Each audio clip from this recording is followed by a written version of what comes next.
self-compassion. And I was wondering, so this talk links a lot to Linda's motorcycle rule. Does everyone remember that? Where you look is where you go. And so self-compassion is following on from that, and it's a lot to do with where you think is where you go.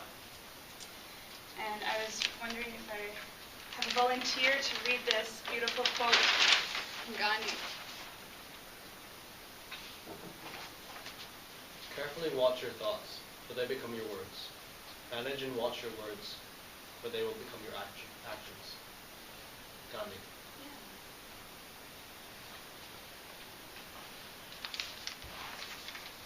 So this really beautifully sums up the topic today of self-compassion.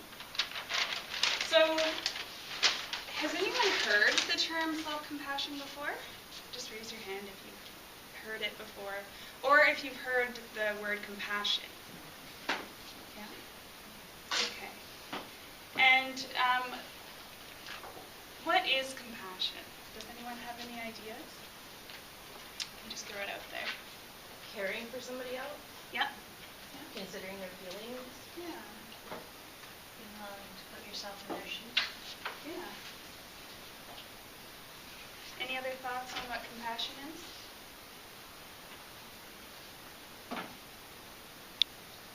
So, compassion is, exactly what you guys are saying. It's when you see someone else that's suffering, having a difficult time, you feel for them, and you have emotions towards that. And compassion's also not only that, but you have the urge to help them as well.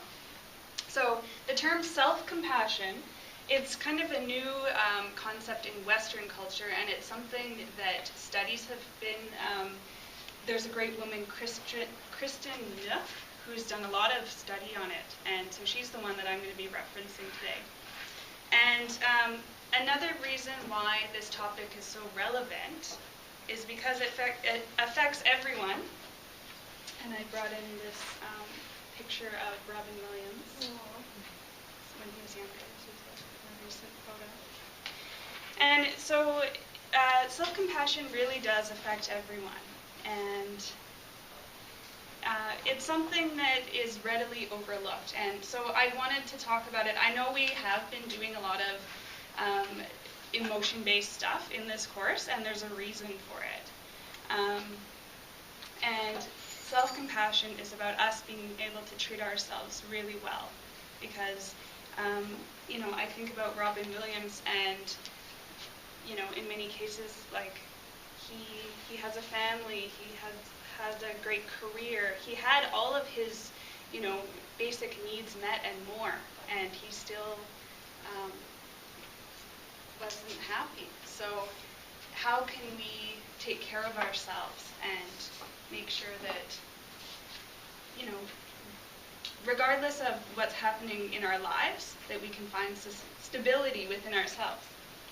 So from the research that's been done, Dr. Neff breaks down self-compassion into 3 components. So the first one is self-kindness, the second one is common humanity, and the last one is mindfulness. And today, as part of this talk, I'm going to break down each of these, so by the end you'll understand each component. And then you'll also leave the classroom with at least 3 strategies for being self-compassionate to yourself. So you will know what self-compassion is at the end of today. You can let other people know. So to start with, I want you to imagine that one of your close friends has experienced a major setback in their life. That they've experienced suffering, and because this course is about your career, maybe the setback is that they really wanted a certain job and they've been trying for it for a long time, and they went for an interview and didn't get the job. Maybe they failed an important exam. So I want you to think about how you would act towards your friend in that circumstance. What kind of words would you tell them? what actions would you do to respond to their experience? So just take a couple moments now to think about what your response would be, and even write down a few words if you like.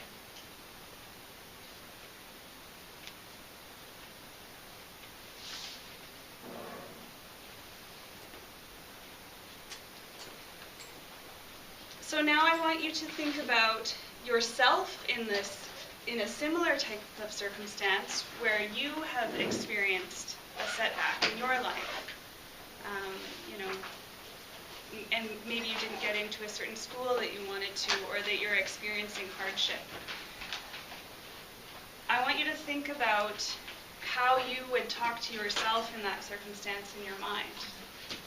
What kinds of words would you tell yourself? What kind of tone would you speak in? What actions would you take towards yourself in that circumstance?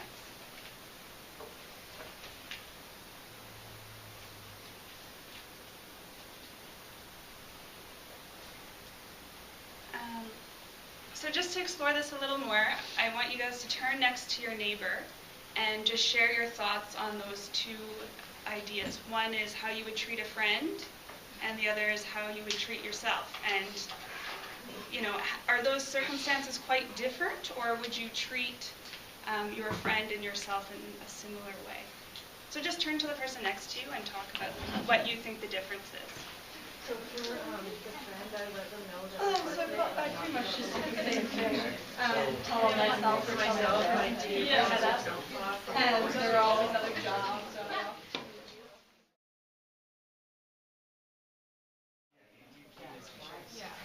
Okay, so we're just going to stop there and bring it back to the group. Did anyone want to share their thoughts on what the differences are, or if there is a difference? For mine, I kind of just did the same thing. Like to always say, keep your head up. There's other opportunities or other jobs out there. So I'd say that to like another person, or kind of say to myself. Good, yeah. Black and white. Yeah. Totally different to a friend than myself. Really? Yeah. Yes, absolutely. Like I'd hug my friend, I'd comfort them, I'd say what needs to be said. And myself, totally opposite. I haven't learned how to hug myself. And emotions, so. Yeah. Great observation. Yeah. Yeah. I generally say, I'm sorry this didn't work out to any of my friends. Maybe next time it'll work better. And for myself, could have done better. Yeah. So being harder on yourself. Yeah. Anyone on this side of the room, Chelsea? For the friend, I would just let them know that they're worth it and to not give up on their dreams and just kind of stay positive and have that positive self-talk. And then for myself, just, keep the self-talk positive and then get support, such as your friends and stuff. Yeah. Rather than Good. being hard on yourself. Yeah. So it's great that, like, Michelle, your observations are very astute, because for many of us, we're a lot harder on ourselves than we are on a friend. So the circumstance that Michelle's talking about, where we see a friend suffering and experiencing hardship, we'll give them a hug, we'll say, gentle words to them, and, take the time to listen and take care of them. And often with ourselves, we are quite critical and hard on ourselves. And so there are a few reasons for this. One of them is that it's habitual. So we have these kind of thoughts running through our heads that we don't even pay attention to. Critical self-thoughts. Imagine going to a job interview or something like that. I know that when I go, I get nervous and maybe I'll screw this up. I didn't have a good morning, and I can say a lot of things to myself which are, kind of undermining the experience. Has anyone else experienced a similar circumstance where you're really hard on yourself? Your mind? Yeah. Most of the year doing that. Yeah. And another reason we do it is we're trying to motivate ourselves. So we're hard on ourselves to motivate ourselves to do better. Yeah. And our intention isn't to hurt ourselves. And it could be for anything. Like I think of if there was a nice big cake in my kitchen and I ate the whole cake. Afterwards, I might have a lot of really negative thoughts saying, I'm disgusting, like I'm a pig for eating all that cake. And, I could have a lot of those thoughts. And my intention is not to hurt myself, but to try and stop myself from doing it again. So I'm telling myself, Sylvia, you're disgusting. You're just being a pig eating all this cake. But I'm trying to use the critical self-talk as motivation. And especially when it comes to the world of work, I think we're very hard on ourselves. And using that as a way to push ourselves forward. I should be better. I need to work harder. The world of work is tough, and I better toughen up and figure it out. Yeah, Amanda? Doesn't really feel that good, eh? No. Yeah, great observation. So what research has shown is that this method of motivation doesn't work. And it actually undermines us and takes away our power. So a great analogy I like for this, which is kind of cute, is it's called pulling weeds and planting seeds. So the weeds are our negative thoughts that are just spinning around in our heads all the time. And often we don't even recognize that we're doing that to ourselves. So, this analogy is we have a garden, and first of all, that we notice that there are weeds in there, and we want to get them out. And we consciously take the time and effort to pull those weeds, and instead plant the seeds of the things that we want to replace that for what we want to grow. So we're just going to do a little exercise now. I've got a handout where you guys can just jot down some thoughts about your weeds and seeds. And is this like to share publicly? Oh, and so one thing about this handout is it's totally for you, completely private. You don't have to hand it in or share it with anyone. So it's just for you to get a sense of what you want your garden to look like.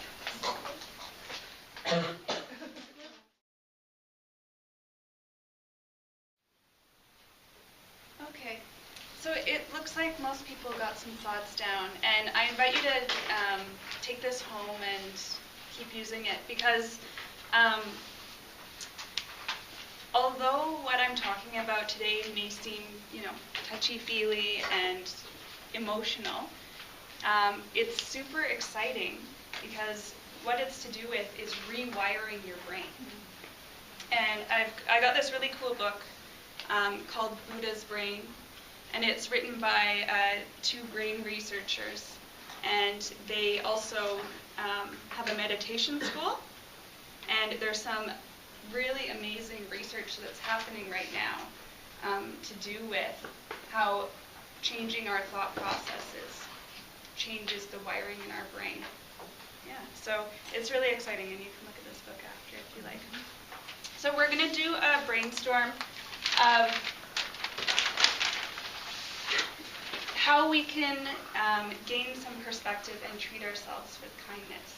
Does anyone have any thoughts on different things we could do?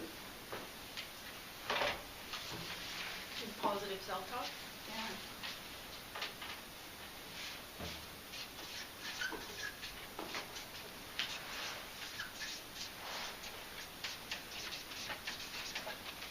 And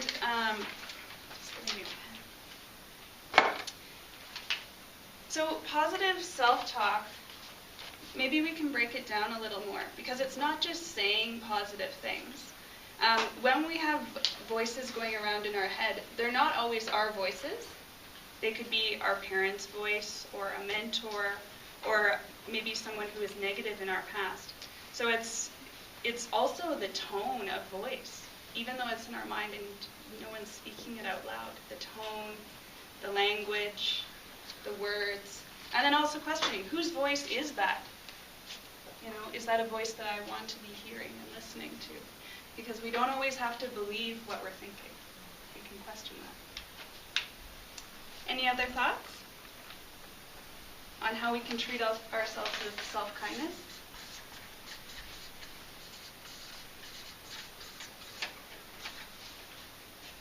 This might be like a little off topic, but like saying I can rather than I can't. Like Yeah. being positive about doing things.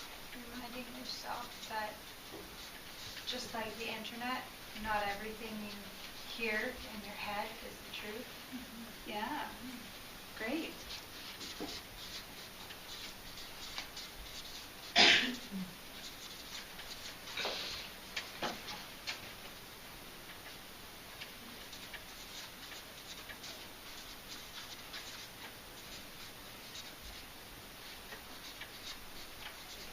Maybe saying, would I say this to a friend? Yeah, that's a great one. So, and that's allowing us to get some perspective on it.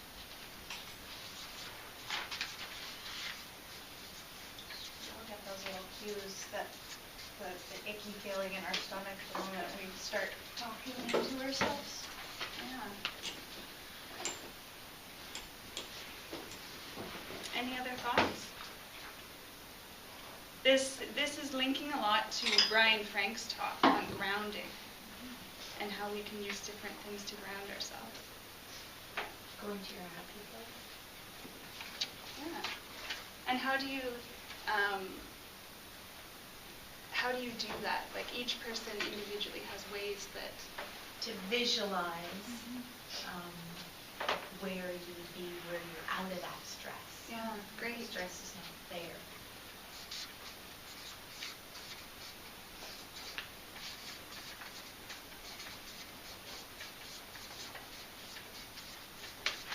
Yeah. And so this is incredibly powerful, the ability to do that. It's like Happy Gilmore. Yeah, great. Happy place. Yeah. Any other thoughts, Chelsea? I don't know if like self-care would be on there, like to always make sure that you have time for yourself, so then you don't like get overwhelmed and stuff. Absolutely. Yeah. Yeah, so taking the time for yourself. And especially important for people with kids, right? Yeah? Yeah. As well as to stop and breathe. Yeah. Yeah. Before we ask. Yeah. And we're going to come back to that at the end, because that, seemingly simple act of stopping to breathe, you're actually interrupting a whole bunch of processes in your brain. And we'll talk about mindfulness at the end of this talk. Yeah. So, for me, the exciting part about all of these actions is that you're changing, the way that you approach the world. And just like Brian Frank, just how he talked about taking time to do any kind of grounding activity, going into nature, doing martial arts, singing, dancing, whatever it is that makes you feel in the moment and peaceful. Those are the things that empower you when you're in a moment of conflict. Amanda? I actually do I say stop out loud sometimes, actually, to interrupt everything. Just it might look weird in the moment, but it helps. Yeah. Yeah. So whatever method works for you. And, just a quick story. The grounding for me, I discovered its importance after a series of crises in my life, when I learned, that I can't just be at home and cry and sleep all day and be in the darkness, that you actually have to make some effort and reach out. And I've tried a whole bunch of things like yoga and acupuncture, which I've recently got into and never believed in before. But even the other day, I went to acupuncture, And it's kind of like meditation, like a forced meditation. They stick a bunch of needles in you and you can't move, so you have to chill out.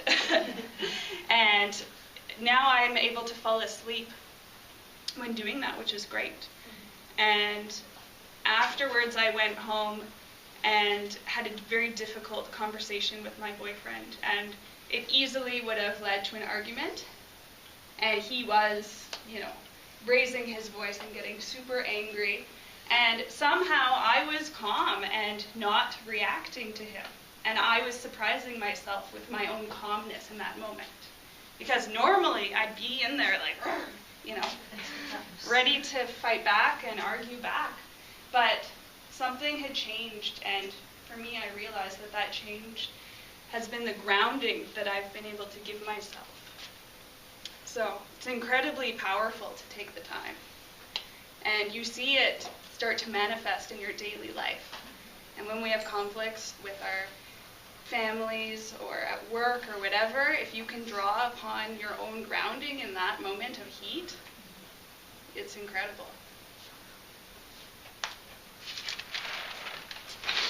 So the next part of self-compassion is common humanity. And this is about connecting with the humanity that we all experience.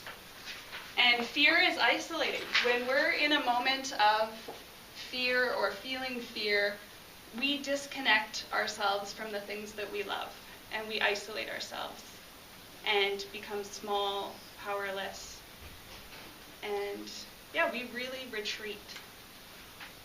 So what is our common humanity? And there are some realities that we all learn as we grow up, that we all struggle. We're all imperfect.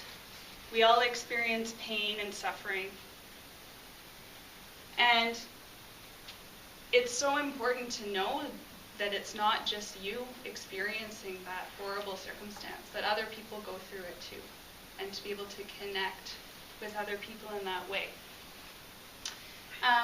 So what we're going to do this morning is we're going to get into small groups of 3, and each person in the group is going to have a couple minutes and just share what your experience of employment, lack of employment, employment search, whatever the area of career exploration that you've been delving into over the past, ever since Beth started and before. I mean, for me, my employment journey started over a year ago, and it's still going, and a lot of people here are the same. So I just want you to share what it's been like to be in this uncertain place. Yeah. So I'm just going to number you off 1 to 3, and you can just form small groups and find a spot in the other room or anywhere. And we'll probably take about 15 minutes. Yeah. So, Eli?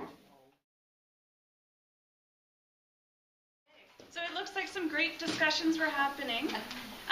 What was it like for you guys to take time to stop and connect with each other about what's going on? It's refreshing because most people have the same fears that you do. Yeah.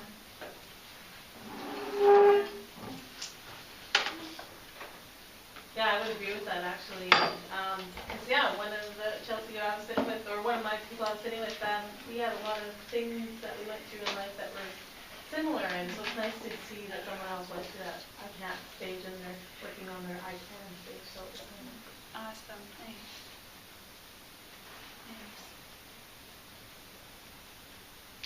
Anyone else want to share what it was like just to get in a small group and hear from the other people in the class?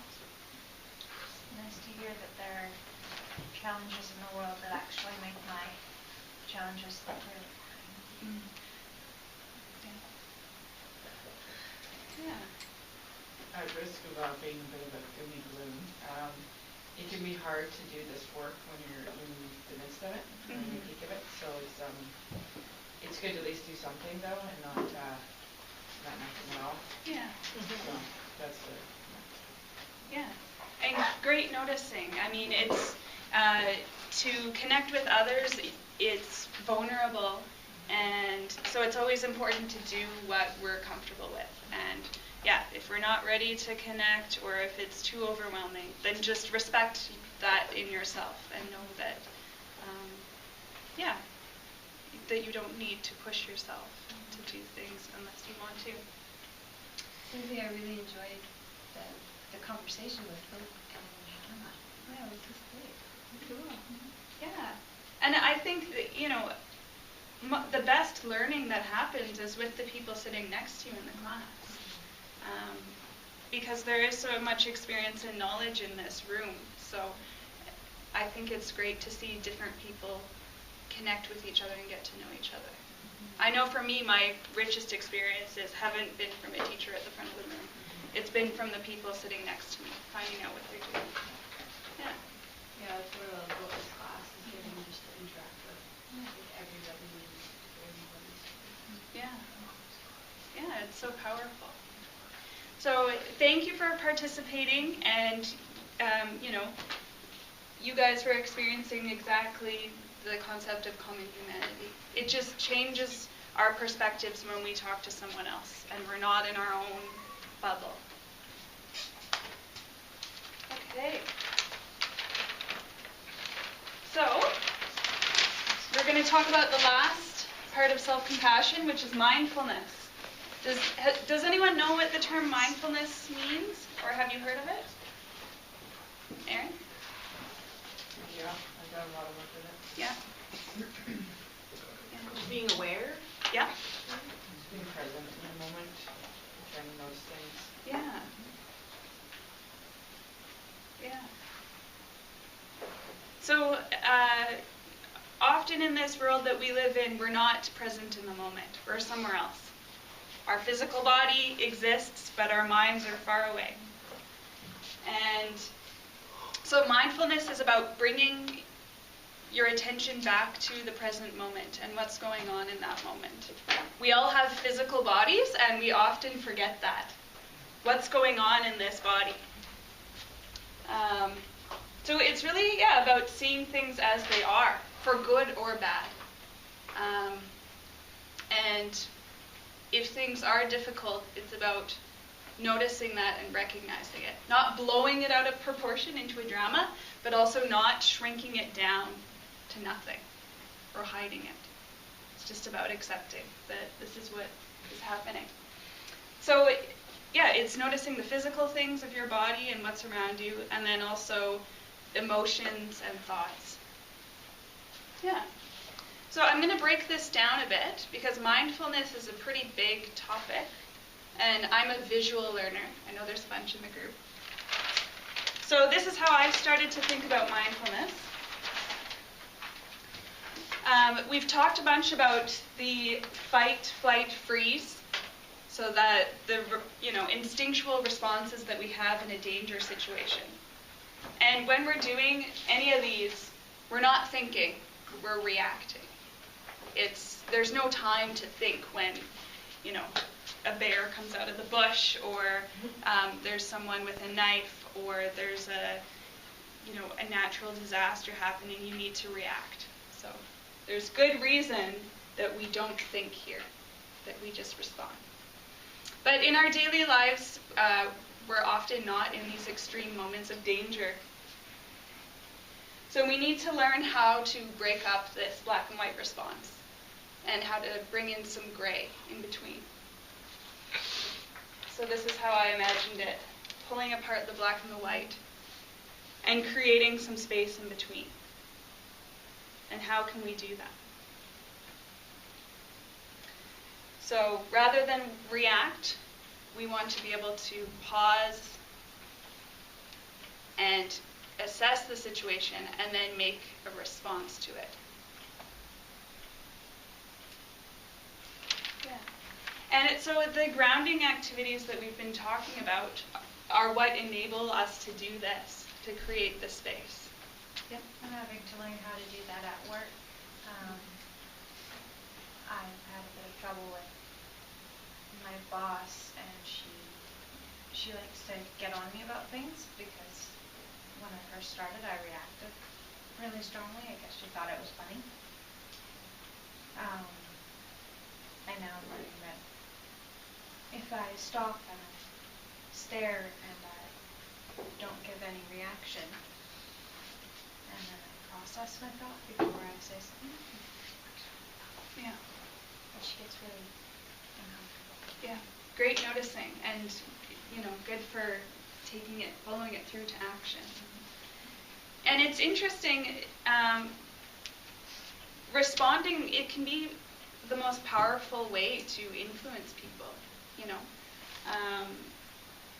I know we talked about anger and conflict resolution before, and sometimes you can feel powerful when you're raising your voice or being angry, but there's actually a lot more power in pausing and lowering your voice and responding thoughtfully. So research has shown that the most powerful way to gain this space is through meditation and breathing. So what we're going to do is a continuation of turtle time. So I'm going to get everyone to bring your chairs into the middle again. Okay, so what we're going to do is first, we have a lot of tightness. We hold a lot of tightness in certain places, so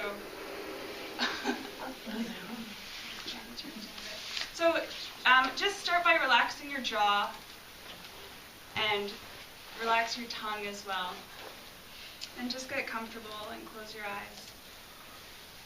And take in a nice deep breath, nice and deep, all the way down into your belly.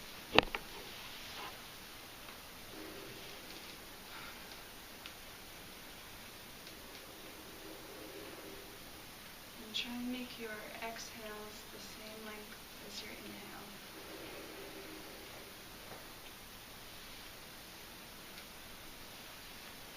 And start to bring some awareness down into your body.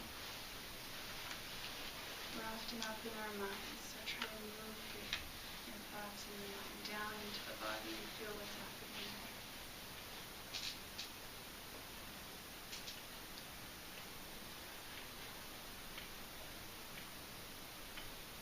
And just focus on your breath.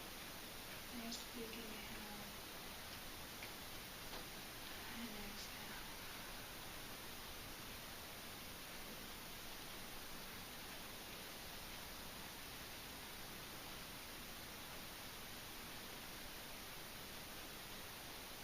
And try and notice places in your body that are tight. Or maybe you have a place that's in pain or sore. And just bring some breath to that area.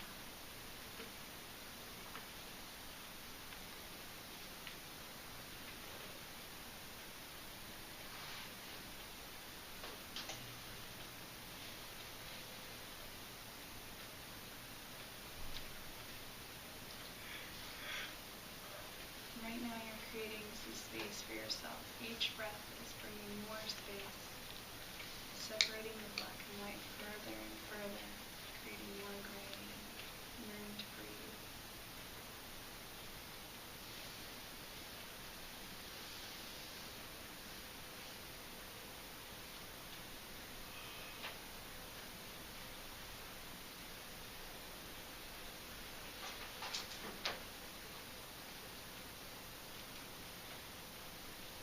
And just feel yourself here in the room with all the students you've been sharing this experience with.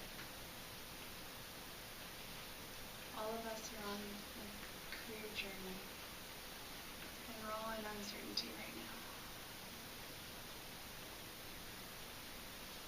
And that's okay. Just take a breath into that uncertainty and feel yourself start to embrace it.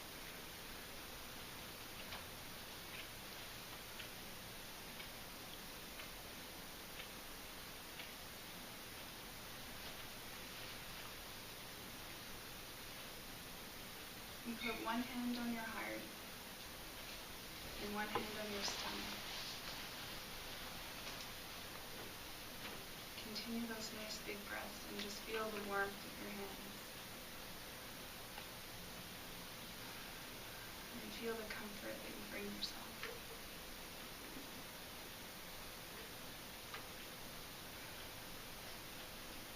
And this comfort is available to you at any time.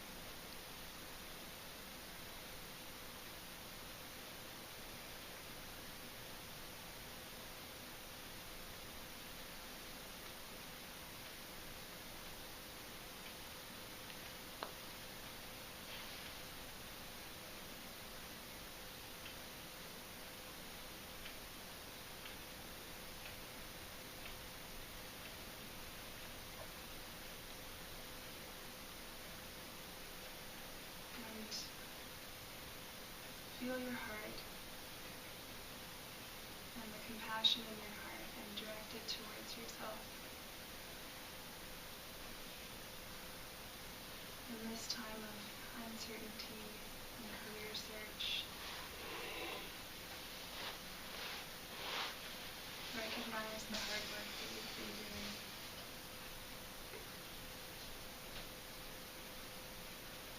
And take the time to congratulate yourself on taking a journey deeper to find happiness and to find a career that's meaningful to you.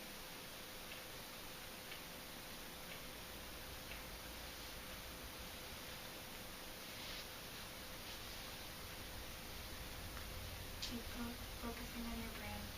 Release with the inhale. And breathe your core exhale.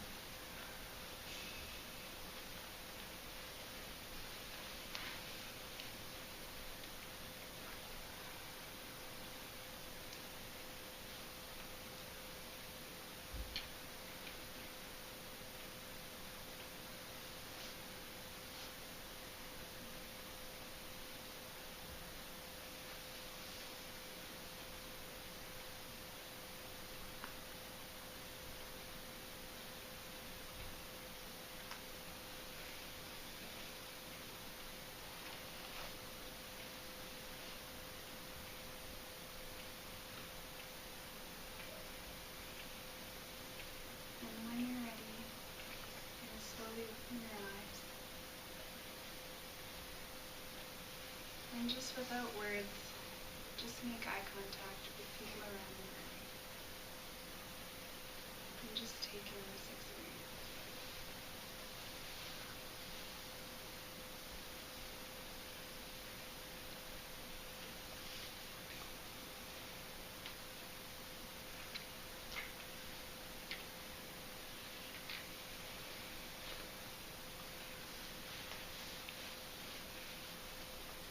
Thank you, everyone. Yay! Great work. Great work. And what we just did there is something that is very hard to do on your own, meditation. But it's wonderful to do it in a group and even to do it in a guided way because it helps us to. So I really want to thank everyone for being so present and taking the time for yourselves. I think it's wonderful and very hard to do, so I'm extremely impressed with you guys. Yeah. Any other comments? Just if you want to carry on with a short 20-minute practice, I and another colleague lead one every second Friday, so not this Friday, but the next Friday at 12:15, right here. So if you want to carry on this practice at 12:15, a week and a half, we'll be here. Wonderful. And is that called mindfulness? Mindfulness. Yeah. Wonderful. Okay, so thank you everyone for watching my lesson. And if you have any questions, feel free to ask me. And I also have a great website about self-compassion with some videos and also that book, Buddha's Brain, up there, which is pretty cool. So thank you, and yeah, go for a break. Take some